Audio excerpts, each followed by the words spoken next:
4 o'clock. Thank you, Stephen. I'm calling to order the Finance Committee meeting on Tuesday, March 11th. And I will start with a roll call and in the order I see you. So Peter Schaefer, Here. Chris Glowacki, Here. Joanna Roche, Here. Joe Wright, Here. Jill Veith, Here. and I'm here, obviously. Good. May I have there's no change to the agenda. May I have an approval of the agenda? So So moved. moved. Second. Okay. Okay. Made by Peter and seconded by Jill. And again, roll call. Peter, Aye. Chris, Aye. Joanna, Aye. Joe, Aye. Jill, Aye. and Denise, aye. Okay, thank you. I will now open it for public comment, asking people to either raise their physical hand or their electronic hand. And I will now close it after my count to 5 for public comment. Okay, thank you. And now we will have discussion, deliberation, and recommendations for the outstanding warrant articles for the annual town meeting 2025, including any articles that may need to be revisited. And we will start, Brian, with you and Article 8, please. Madam Chair. So I think Stephen's going to share Article 8. So this is the Article 8, the general fund operating budget, which we presented to you, all of the departments at the Saturday meeting. So if you would like to scroll down, Stephen. The only change, and I appreciate, Madam Chair, you waiting to do this today, is we had a debt sale that we completed at 11 o'clock this morning, which added just about $2.4 million additional principal and interest. The majority of that was for some affordable housing trust projects, and then we did issue some permanent sale of debt related to previously authorized sidewalk projects that had been completed. So we felt it was an appropriate time to put those out to permanent sale as well. So that was the only change, but I appreciate you holding this so we can make sure to get that into the operating budget before town meeting. So if you would continue scrolling, Stephen, everything else is as is presented to the committee on the Saturday meeting. So with that change, I'm sorry, Madam Chair. No, I said, great, thank you. Okay. So with that change, we're proposing an operating budget of $140,613,890. And Stephen, would you scroll just down a little bit more?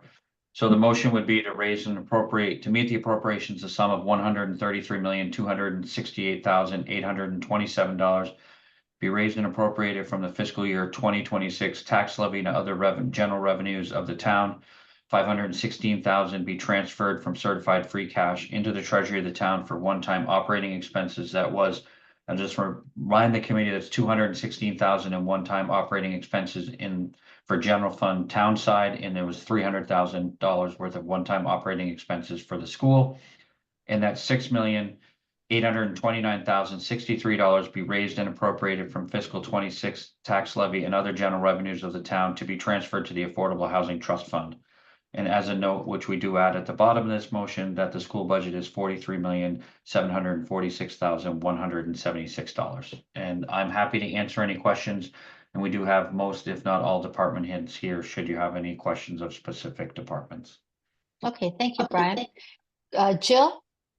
Brian, is the additional 2 million for the Affordable Housing Trust, is that based on everything they're doing, or is it like specific to the Wiggles cost? It's so it's not all for the Affordable Housing Trust. Some of it was specifically related to debt exclusion projects that they have. Some of it was for the Wiggles Way. It was a permanent borrowing for portions that we had already issued bans for. Some of it is permanently financing portions related to the Gooseberry project that is going to be paid out shortly once they finalize the outstanding items for that. It's not all related to Wiggles Way, but some of it is, yes. Other questions for Brian? Joe? Might it be possible to get a picture of this, Stephen? Thank you.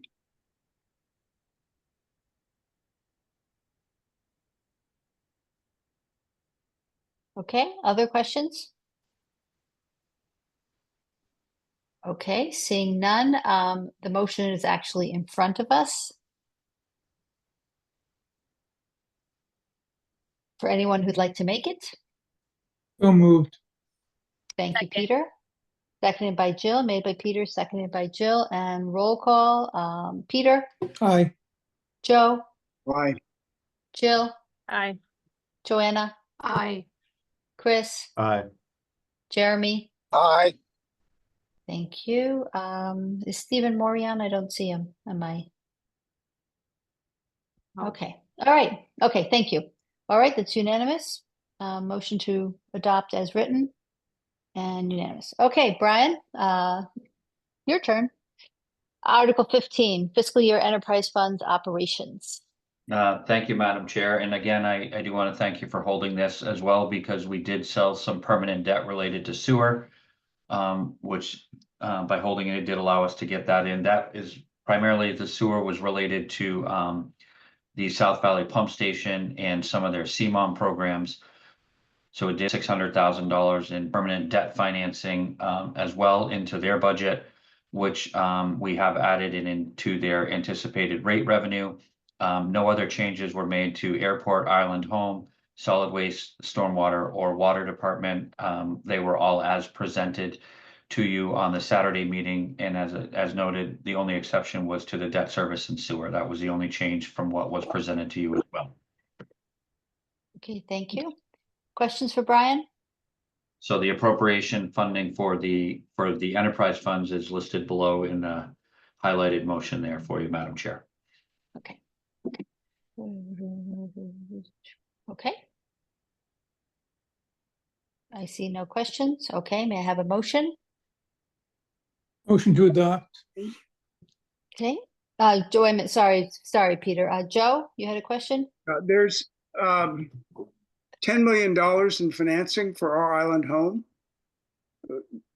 I thought the subsidy was 5. So there's two lines there, Joe, and that's a good question. The first line there is fiscal 26 anticipated revenue, which would be the revenues that they bring into the facility specifically themselves. And the second line is the financing being transferred from the general fund itself of $5,519,064. Okay, so if Medicare or Medicaid gets amended or reduced, what happens? Well, we would have to hope that private pay increases, or we would have to reduce expenditures to be able to balance the budget, or we would have to potentially transfer retained earnings in at a subsequent town meeting if we expected a shortfall to meet the appropriations. Thank you. Joanna and then Peter. Joanna? I have a question about the water department. So the water department, the revenue, like how does this interact with the $5 million borrowing, right? So they're essentially borrowing their money. They're borrowing money against their retained earnings or against their anticipated revenue. Like how does that play here? Sure. So Joanna, that's a great question. And we actually, when we get to the Article 16, the Water Commission, and I talked to Mark today briefly about this, the Water Commission actually voted to authorize the expenditure directly from retained earnings. So we have changed that from a borrowing to a full use of retained earnings. So it actually does not impact the revenue that you see here in any way, shape, or form. It would be funded solely from the retained earnings that were certified as of July 1st, 2024.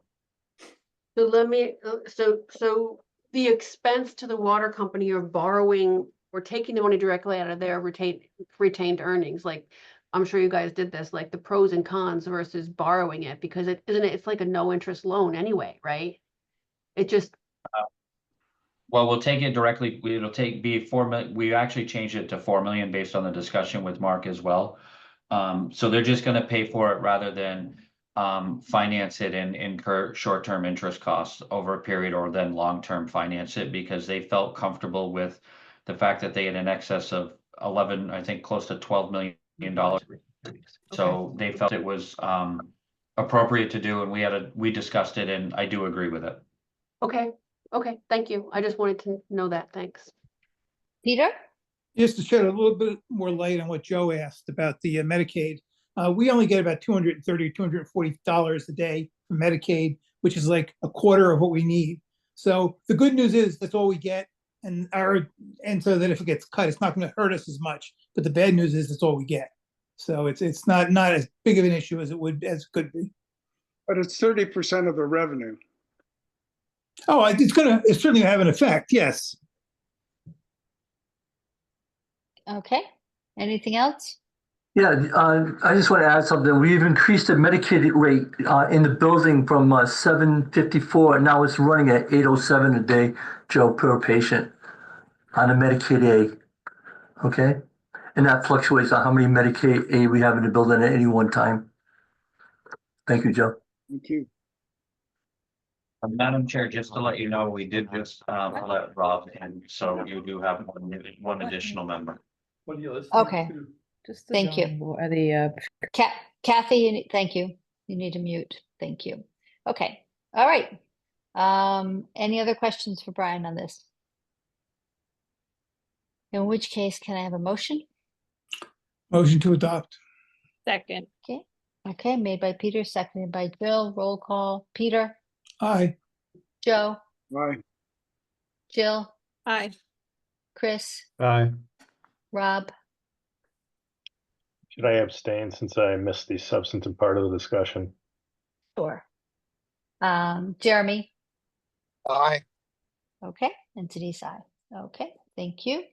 With one abstention, if that's a word. I'm not even sure that's a word. Okay, Article 16. You Please, didn't ask Brian. me. Oh, Joanna, sorry. Joanna. Aye. Okay, Aye. thank you. All righty, you disappeared on me. Okie dokie. All right. Brian, Article 16, please.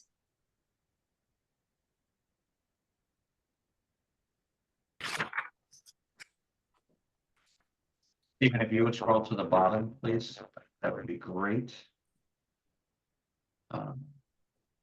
You see, as noted, we're proposing transferring $4 million for the costs associated with the mobile PFAS treatment system and all costs, other costs incidental and related thereto. Mark Willett, the director of the water company, is online, and I did forward the questions that Jeremy had forwarded. He's happy to take you through this and then answer any commission questions that the finance committee may have, Madam Chair. But as I had mentioned, before the vote for the budget, we did reduce this to 4 million based on his discussions with the contractor and their expectations on costs, and we are taking this from the certified retained earnings, changing that from the borrowing that we had proposed. Okay, thank you, Brian. And Brian, while Mark is discussing it in a little bit more detail, I'm going to ask you to log out and log back in because you're all fuzzy again. Something on your system doesn't like FinCom. So, okay. Mark, I'm going to turn it over to you. All right, can you guys hear me okay? We Yep. can, thank you. Good afternoon. So talking with Brian, and the reason I missed last week's meeting, I was actually on site with the people from ECT that are gonna build these filters. It's the only time the guy could get here. So I tried to get to this meeting, but I was with him for most of the evening until that 7 o'clock boat, drawing everything up that we needed to do and finalizing everything up so we can start moving forward. And the 4 million total, if you kind of break it down, the equipment cost that is right now currently in Portland, Maine, works out to 1.4 million. The site work, including the concrete pad, is 450,000. Engineering costs that also include SCADA control, which we have to tie in for our control system and pump system and alarm system, which is very important with PFAS treatment. If there's something wrong, I need to know that right away and address it. That's 100,000. Throw in a 20% contingency, so before the building, just to get us ready for this summer, it's like $2.34 million. The remaining 1.6 is for the building that will go around that pad, the existing pad. And the system itself is an ion exchange. And the reason why we went with that instead of carbon is when you do the research and you look into this stuff, both treat PFAS really well. Ion exchange does a better job with the short chain PFAS. There are two types of PFAS, long chain and short chain. The plume from Tom's Way, from the forensics that I've got to see, the majority of that plume, or the bigger part of that plume percentage-wise, is a short chain PFAS. So we had to go with the ion exchange to take care of that plume specific. These treatment systems are plume specific. So it's not one system treats all PFAS. It does, but you can fine tune the system to do a better job at what makes that PFAS plume up. So we went with the ion exchange. It's a filter system. Instead of carbon, it's a resin that the PFAS ionically bonds to. We do have to change that resin out. We're looking right now based on pumping numbers and seasonal numbers. These are going to be seasonal wells, right? And I got good news from Mass DEP on our new well that we started a few years ago, trying to get a new well, a new source approved off of Pulpus Road. That might be more fast track now that they know we have a PFAS issue in another well. So this is all going to move fast.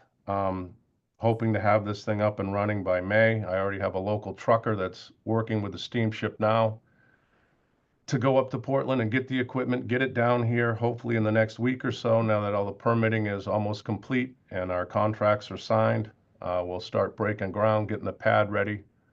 We're going to do all the pipe. We're going to put the thing together, and we'll get guidance on what the maintenance is and what the cost is.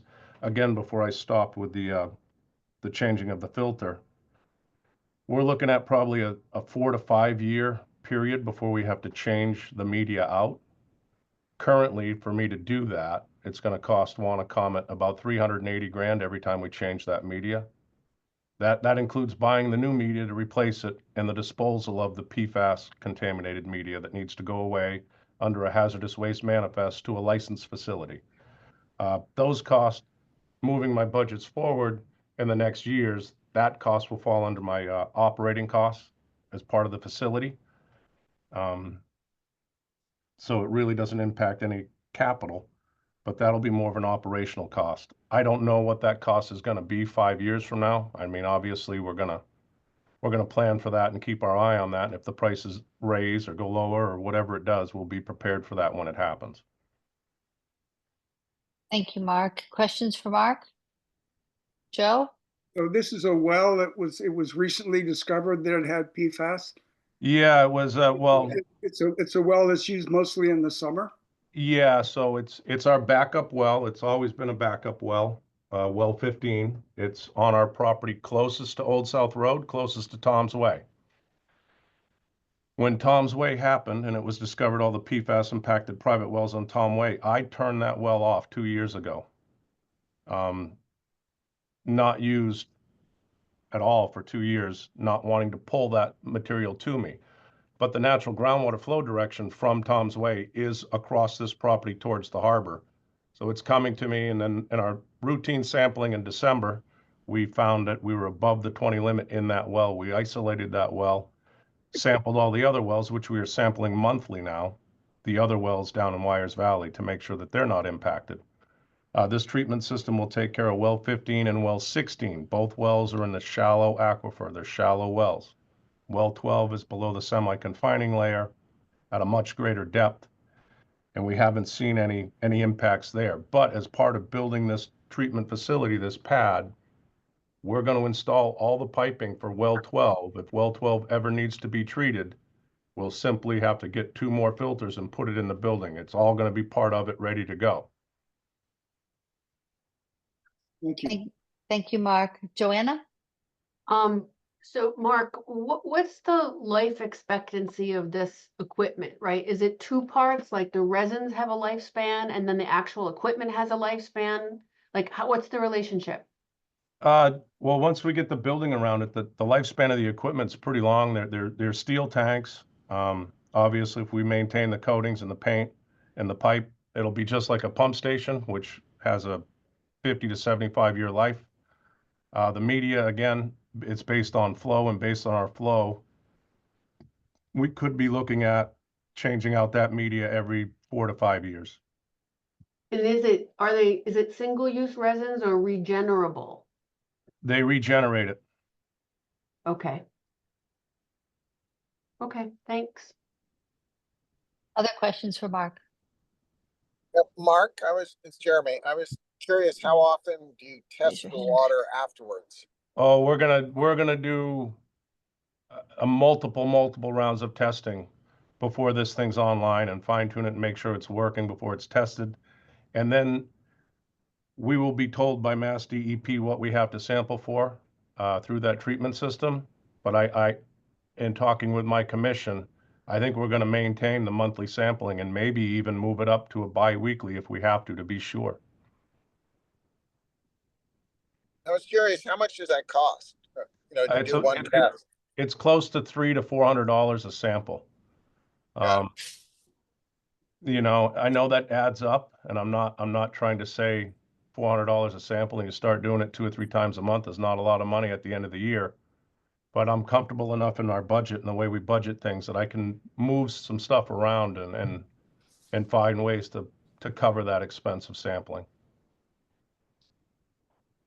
Thank you. This is great. It's very illuminating. Yeah, I mean, this is new to all of us. Believe me, I'm not taking any of this lighthearted. It's all hands on deck here at Wanna for the last probably 10 days. This is all me and 2 of the other guys have been working on. We're doing all the surveying ourselves. We're getting everything designed. We're real close and ready to go. So, like I said, the contracts are now finished. Using retained earnings, we're comfortable with using those retained earnings. That leaves us we still left with 8 million, which is more than an annual budget for us. So even if everything went kaput and we had serious troubles, we still have enough retained earnings to get through a whole year. So we're comfortable using the retained earnings and moving forward with the project. Just back to the testing for a sec, Mark.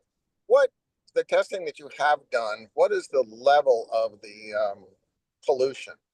Parts per billion, parts per trillion? Parts per trillion. And We what had a is it? number of over 50 in the well 15. And the limit, as we all know, is 20. So it was over the limit.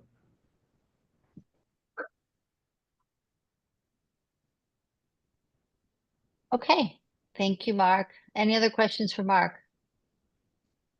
All right, then seeing none, may I have a motion for Article 16? Motion to approve. Second. Okay, made by Joanna, seconded by Jeremy. Roll call, Joe, Aye. Jill, Aye. Rob, Aye. Chris, Aye. Jeremy, Aye. Peter, Aye. Joanna, Aye. Denise, aye, that's unanimous. Thank you. Mark, thanks for being here. Thank you, guys. Okay, now we're on to, Brian, is there anything else any other article coming out of the woodwork for today? No, Madam Chair. I think the only one left is Article 10, which we said would be taken up next Thursday. Okay, perfect. Joe? Can I get a copy, Stephen, of that piece of paper? Thank you. Okay, committee reports. Are there any committee reports? Looking for a waving of hands if there is. Okay, seeing none, the date of our next meeting is Thursday, March 13th. It's fully remote as well. It is the joint meeting with the planning board and the select board that we have every year to see if there's any questions from either of our other 2 boards about the recommendations that we've made in respect of the warrant articles so far. Usually is a pretty straightforward meeting. So is there any other business? And seeing none there, I'm going to get ready. Everybody jump. I'm going to ask for an adjournment. So moved.